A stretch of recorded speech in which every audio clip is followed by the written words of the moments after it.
Yo, what's up YouTube? It's your boy Damontae bringing you a banger. Don't forget to go follow on my Twitch, please. Here you will never miss out on daily Payday content. The LMG Armorer build. The first few minutes of this clip here will just be demonstrating the mobility of this build. As previously mentioned inside my Maniac build video, a good LMG gunner can easily control a crowd of enemies by either staggering them, killing them, letting the natural deal enough damage to the cop, roll around on the ground happen, flashbangs, etc, etc.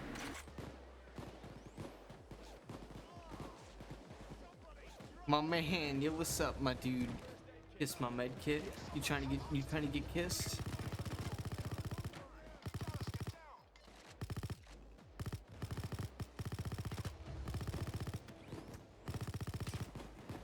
Yeah, that's how you get out of that, by the way, boys. As I just said. You guys want to see how to get out of this? This is how.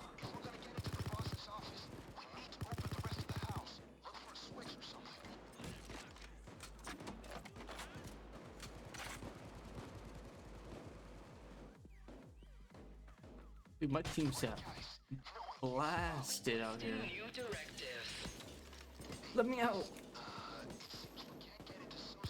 Oh, they're dead, dude. That window, dude.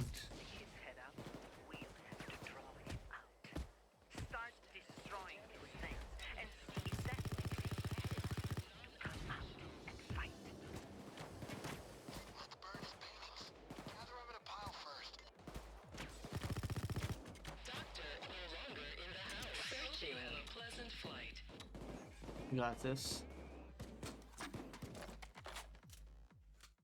I'll clutch.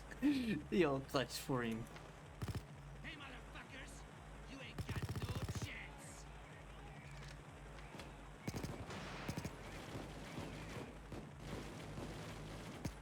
Who sent you bastards? Bulldozer. You fucking amateurs.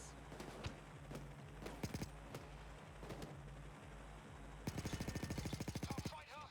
Well, you came out on top, and that's the important thing. Now patch yourselves up and get back in the game.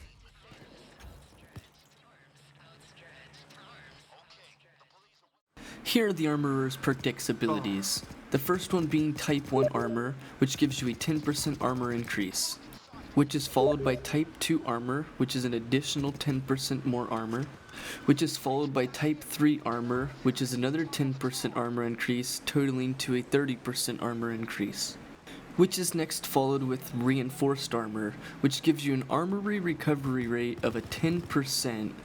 And now, it also gives you a 2 seconds of immune to health damage when armor is broken, and this is a 15-second cooldown timer.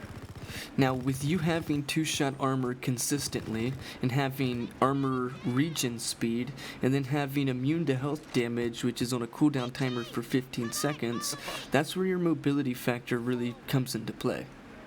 The last card in the perk deck, which is named Liquid Armor, gives you another 5% armor, totaling to 35% increase.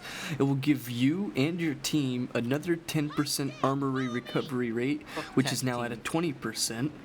And that right there can be a helpful asset to the team.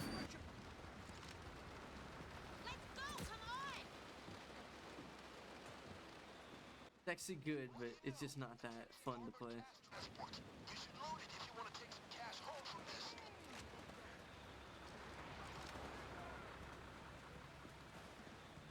The Armorer LMG setup here specializes at close and medium ranged combat because of the LMG. Now the LMG is not shy at hitting anything from range, but as an alternative you do have a secondary weapon that definitely can hit your ranged combat. The Armorer perk deck, on the other hand, does easily play within close range because of the armor amount. It can easily play within medium ranged, and it can easily play within long ranged. It's well versed on most maps because of the 2-shot armor followed up with the 2 seconds of invincibility. That right there has the capability of playing every map in the game. If anyone is unfamiliar with Armorer, it is probably one of the easiest perk decks to do a fully solo, no AI, death sentence one down game mode with, because you don't really have to rely on things like jokers. You fully rely on your armor amount, your armor regen, the use of cover, positioning, your damage output. Since you have something like an LMG, your damage output is quite high. Something like the secondary CR with 100 damage for your ranged weapon does have drop off because of the ranged, it's not an AR, it's an SMG. But if you're still having Zerk and having crits trigger, it can deal big damage portions. Also, it has the capability of aiming down the sight, so therefore it can allow you to maybe hit your shot a little more accurately. The way that I'm playing this build though is trying to savor the armor, not allowing the cops to continuously break my armor, because that's when my 2 seconds trigger. If I allow my 2 seconds to trigger when I have control of it, then I'm never going to get downed inside the armor. Easy.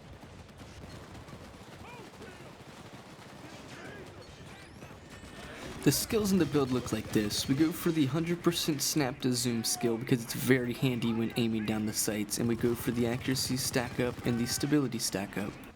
We go for resilience and shock and awe to stack up our passive armory recovery rate. We grab shock and awe ace to pair with the LMG, and then we have ICTB Iron Man, which is followed by body expertise, surefire, and lock and load all being ace for a very nasty LMG damage. We go for the hipfire accuracy skill and the accuracy stability stack up as well, to make the KSP have no recoil. We give ourselves the sprint skills and the suppressor skill, giving us optical illusions, high value target, and crits. I bring the optical illusions into the build because that's my playstyle. Lastly, it's followed by Frenzy Basic, Berserker and Bloodthirst Ace, and Pumping Iron.